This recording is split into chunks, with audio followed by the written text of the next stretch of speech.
Mithila kitchen and ব্লগে সবাইকে স্বাগত জানিয়ে আবার নতুন একটি রেসিপি নিয়ে চলে আসলাম। আশা করি রেসিপিটা আপনাদের কাছে অনেক বেশি ভালো লাগবে। মুখে রুচি ফিরিয়ে আনার জন্য এই একটা ভর্তাই যথেষ্ট। সব সময় কিন্তু মাছ মাংস খেতে ভালো লাগে না। দেখবেন যখনই মাছ মাংস খেতে ভালো লাগবে না তখনই এই ধরনের ভর্তা করে খাবেন, দেখবেন মুখে রুচি অনেকটাই ফিরে আসবে। আমার কাছে তো এমন মনে হয়, মাঝে মাঝে আমি তো তরকারি ফেলে এমন ধরনের ভর্তাই খাই। ভর্তা তো আমার অনেক বেশি পছন্দ। বেগুনগুলো কিন্তু আমি খুব সুন্দর করে কেটে নিচ্ছি, এভাবে একটু কেটে নেবেন।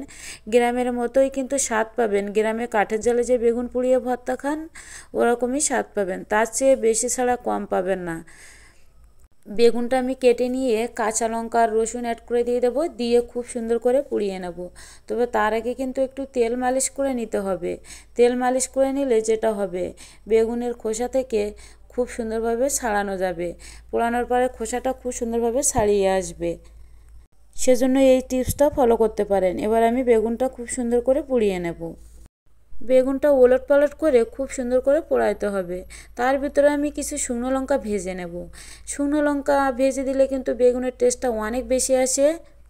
আমি এক সাইডে শুকনো লঙ্কা ভেজে নেওয়ার চেষ্টা করছিলাম, আর এক সাইডে বেগুনটা ওলট পালট করে দিয়ে খুব সুন্দর করে পুড়িয়ে নেওয়ার চেষ্টা করছিলাম। লো আসে আমি শুকনো লঙ্কাগুলো ভেজে নেওয়ার চেষ্টা করছিলাম। আজকে এমন ঝাল দেবো না, জামাই তো খেয়ে বলবে সেই মজা হয়েছে। ভর্তায় ঝাল না হলে কিন্তু আমার কাছে একটুও ভালো লাগে না। তাদের কেমন রুচি বলতে পারে না। বেগুন খুব সুন্দর করে পুড়িয়ে নিয়েছি, আর গরম অবস্থায় কিন্তু খোসাটা ছাড়িয়ে নিলে খুব সুন্দরভাবে ছাড়ানো যায়। আর ওদিকে মিথিলা বাবুও বাসায় আছে, সেজন্য তাড়াহুড়ো করে আমাকে ভর্তাটা রেডি করতে হলো। আপনাদের কাছে সময় থাকলে আপনারা একটু ঠান্ডা করে নিয়েই চেষ্টা করবেন ভর্তাটা মাখানোর। যাই হোক, আমি একটা খুন্তি দিয়ে খুব সুন্দর করে একটু ফাঁকা করে দিচ্ছিলাম যাতে তাড়াতাড়ি ঠান্ডা হয়ে যায়, আর ভিতরে পোকা আছে কি না সেটাও চেক করে নিয়ে নিয়েছি।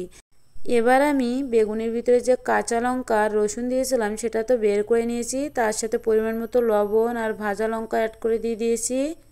লবণটা দিলে ভাজা লঙ্কাটা খুব তাড়াতাড়ি গুঁড়ো হয়ে যায়, সেজন্য একসাথে দিয়ে দিয়ে খুব সুন্দর করে গুঁড়ো করে নিয়েছি। যাই হোক, এই পর্যায়ে আমি পেঁয়াজটাও খুব সুন্দর করে মিশিয়ে নেব। লবণের পরিমাণটা একটু কম মনে হচ্ছিলো, সেজন্য আবার একটু দিলাম।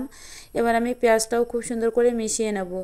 এভাবে কি কখনো বেগুন পোড়া খেয়েছেন গ্যাসের চুলায়? অনেকে মনে হতে পারে যে গ্রামে তো বেগুন পুড়িয়ে খাওয়া যেত, কিন্তু গ্যাসের চুলায় কীভাবে বেগুন পুড়িয়ে খাবো, সব টিপস কিন্তু আপনাদের দেখিয়ে দিলাম। আপনারা অবশ্যই এভাবে বেগুন পুড়িয়ে খেয়ে দেখবেন, অনেক মজার একটা ভর্তা। এই ভর্তাটায় মুখে রুচি ফিরিয়ে আনার জন্য যথেষ্ট। আপনারা মাছ মাংস ফেলে কিন্তু এই ভর্তাটাই খাবেন। আমি কিন্তু দুপুরে এই ভর্তা দিয়েই খেয়েছি আসলে। মাছ মাংস আমি কিছুই খাইনি। যাই হোক, অন্য তরকারি ছিল সেটাও খাইনি, আমি শুধু ভর্তা দিয়েই খেয়েছি।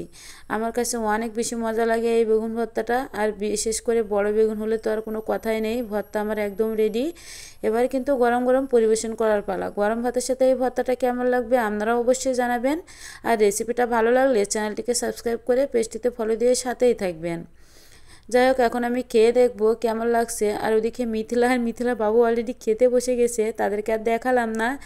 যাই হোক, তারা অফিসে যাবে, মিথিলা বাবু অফিসে যাবে বলে অনেক তাড়াহুড়া লাগাচ্ছিল সেজন্য।